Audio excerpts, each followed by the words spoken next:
this is yours Padmanjali Kamuturi and welcome to my channel E-Learning Educate. So today we are going to see about NCERT History Class 8 Chapter 3 Ruling the Countryside. So ruling the countryside ante గ్రామీణ ప్రాంతాలు అని పిలుచుకుంటాము. So Britishers East India Company Diwani rights అనేది పొందిన తర్వాత villages are the main resource of getting income అని అనుకున్నారండి. So అప్పుడు వాళ్ళు ఏం చేశారు అంటే విలేజర్స్ దగ్గర నుంచి అధిక ఆదాయం అనేది రాబట్టారు. అంటే మించినటువంటి ఆదాయం, దురాశతోటి ఆదాయాన్ని రాబట్టడం వల్ల సో వారి యొక్క దురాశకి భారతీయులు దుఃఖానికి నాంది పలికిందని చెప్పొచ్చండి మనం ఇక్కడ.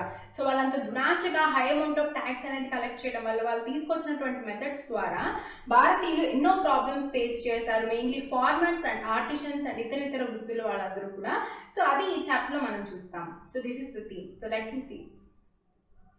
సో 1765 ఆగస్టు 12న మొఘల్ ఎంపరర్ ఈస్ట్ ఇండియా కంపెనీకి దివానీ రైట్స్ అనేది ఇవ్వడం జరిగిందండి.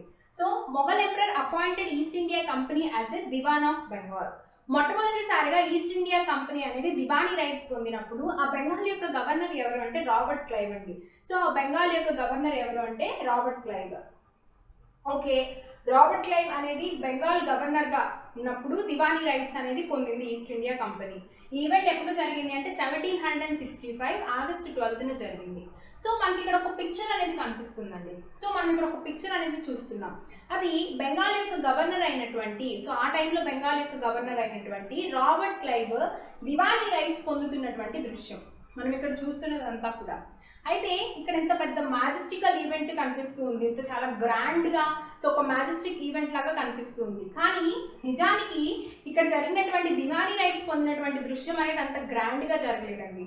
సో మరి ఏంటండి, మరి పిక్చర్ కూడా ఇంత గ్రాండ్గా ఉంది కదా అని మనం అనుకోవచ్చు. ఏం జరిగింది అంటే రాబర్ట్ క్లైవ్ తనకి నచ్చినటువంటి విధంగా తన లైఫ్లో ఒక మంచి కలర్ఫుల్ మూమెంట్గా మిగిలిపోవాలి ఈ దివానీ రైట్స్ పొందుతున్న దృశ్యము అనేది. సో నేను గవర్నర్గా ఉన్నప్పుడు దివానీ రైట్స్ పొందుతున్నటువంటి దృశ్యం అనేది అని చెప్పి పెయింటర్కి కమిషన్ ఇచ్చి మరి ఇంత మ్యాజెస్టిక్గా ఇక్కడ వేయించుకోవడం జరిగింది. నిజానికి ఈ యొక్క ఈవెంట్ అనేది దివానీ రైట్స్ పొందేటువంటి ఈవెంట్ అనేది కేవలం కొంతమంది ఆఫీసర్స్ అండ్ అలాగే కొంతమంది సోల్జర్స్ మధ్యలో మాత్రమే జరిగింది. బట్ అతను పెయింటర్కి కమిషన్ ఇచ్చి ఇంత గ్రాండ్గా వేయించుకున్నారు.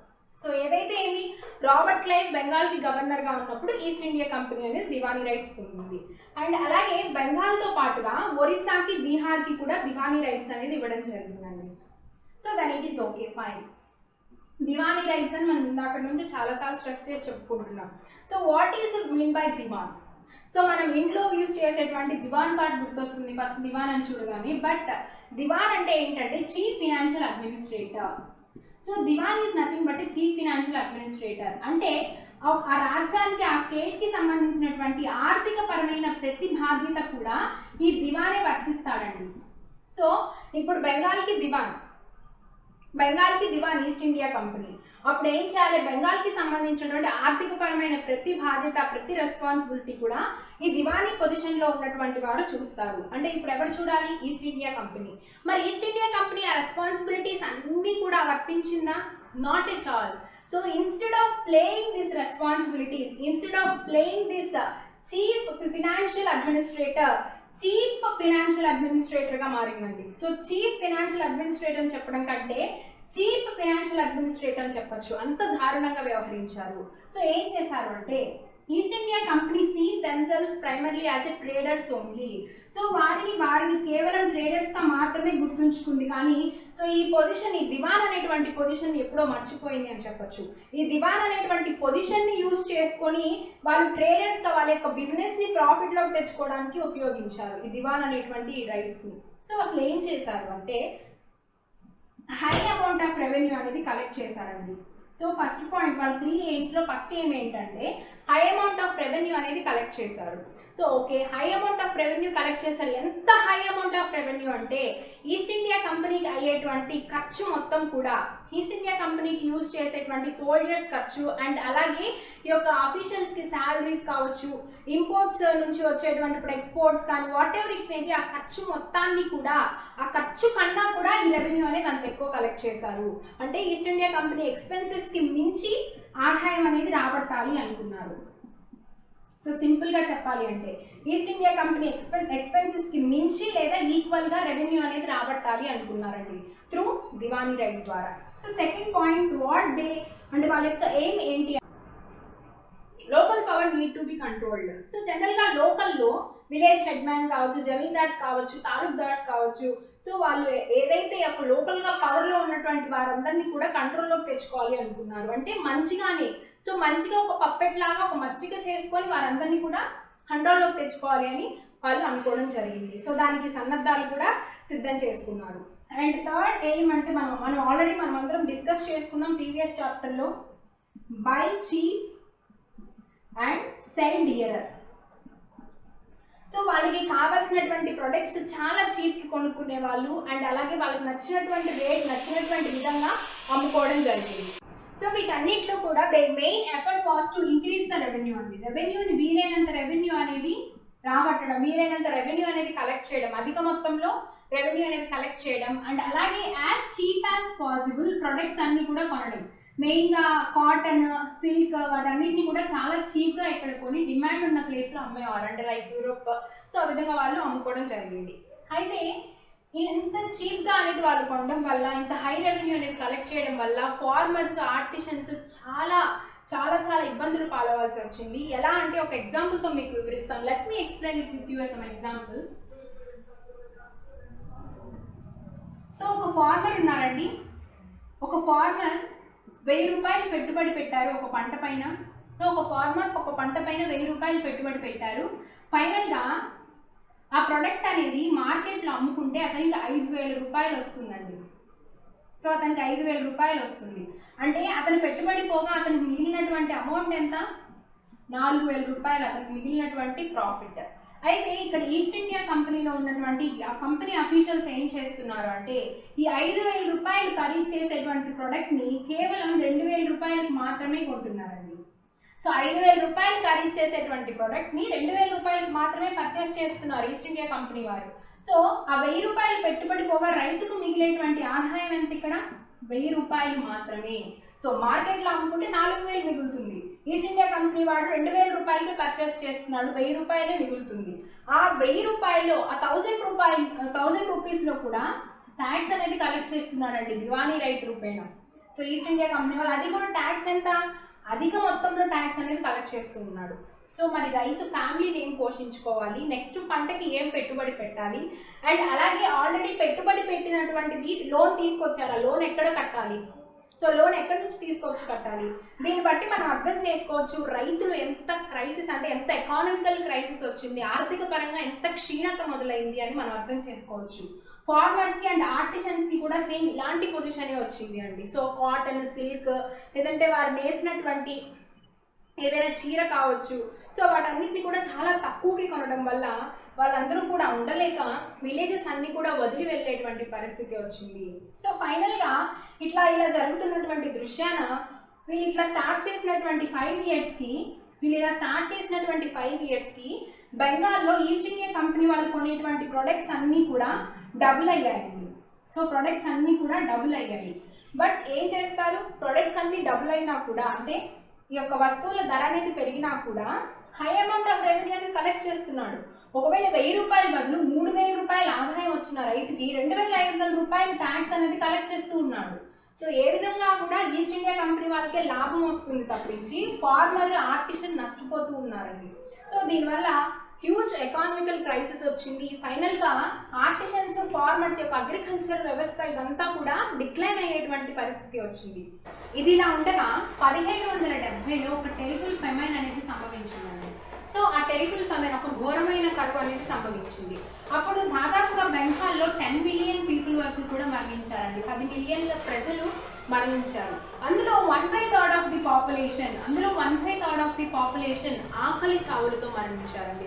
సో 10 మిలియన్ల ప్రజలు ప్రాణాలు వదిలితే అందులో 1/3 ఆఫ్ ది పాపులేషన్ ఆకలి చావులతో మరణించారు. దీన్ని బట్టి మనం అర్థం చేసుకోవచ్చు ఎంత దారుణమైన పరిస్థితి నెలకొంది అని చెప్పాలి. అండ్ మనం ఇంకొక పాయింట్ కూడా డిస్కస్ చేయాలి.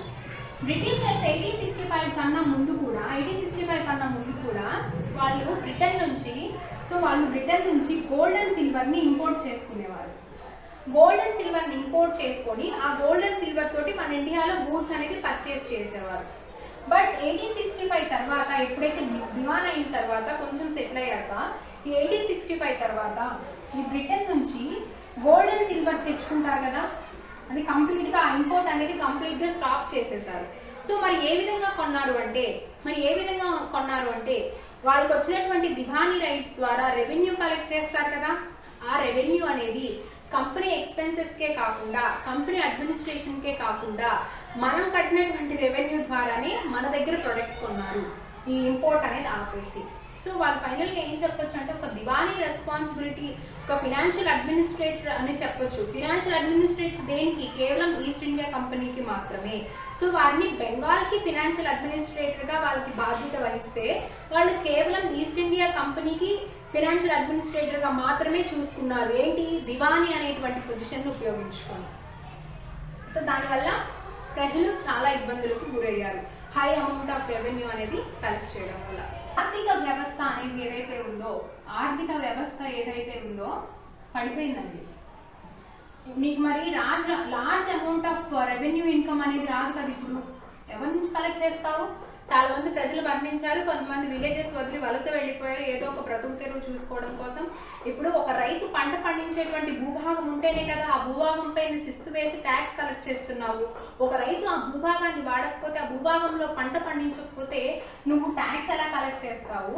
అండ్ నీ కంపెనీకి, ఆ ఈస్ట్ ఇండియా కంపెనీకి ఇన్కమ్ అనేది ఎలా వస్తుంది అని వాళ్ళు ఆలోచించారు. అని వాళ్ళు ఆలోచించి మెయిన్గా ఇప్పుడు నీకు village was the main source of revenue అని నమ్మారు. అండ్ ఆ తర్వాత villages was the main source of revenue. And అలాగే ఆ అగ్రికల్చర్ అనేది డెవలప్ అవ్వాలి. సో అందుకే వాళ్ళు ఏమనుకున్నారంటే there is a need to improve the agriculture అనుకున్నారండి. సో అగ్రికల్చర్ అనేది డెవలప్ అయితేనే మనం హై అమౌంట్ ఆఫ్ రెవెన్యూ అనేది కలెక్ట్ చేసుకోగలం, లేదంటే హై అమౌంట్ ఆఫ్ రెవెన్యూ అనేది మనకి రాదు. అగ్రికల్చర్ అనేది డెవలప్ అవ్వాలి అంటే రైతు పంట పండించాలి. సో రైతు పంట పండించాలి అంటే ఆ ల్యాండ్ పైన ఇన్వెస్ట్ చేయాలి. ఇప్పుడు రైతు ఎట్లా ఆర్థిక నష్టాల్లో ఉన్నాడు కాబట్టి ఆ రైతు పండించేటువంటి భూభాగం పైన ఇన్వెస్ట్మెంట్ చేయాలి.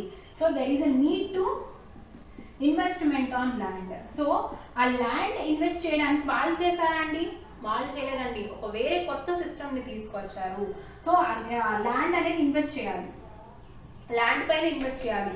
So to invest the land ఒక కొత్త సిస్టమ్ అనేది తీసుకొచ్చారండి. అదేంటో ఒకసారి చూద్దాం. సో అదే permanent settlement system or zamindari system. So ఇక్కడ ఏమనుకున్నాం, వాళ్ళు ఏంటి main they need investment on land. So అందువల్ల ఒక permanent settlement system or else zamindari system అనేటువంటి సిస్టమ్ని తీసుకొచ్చారు.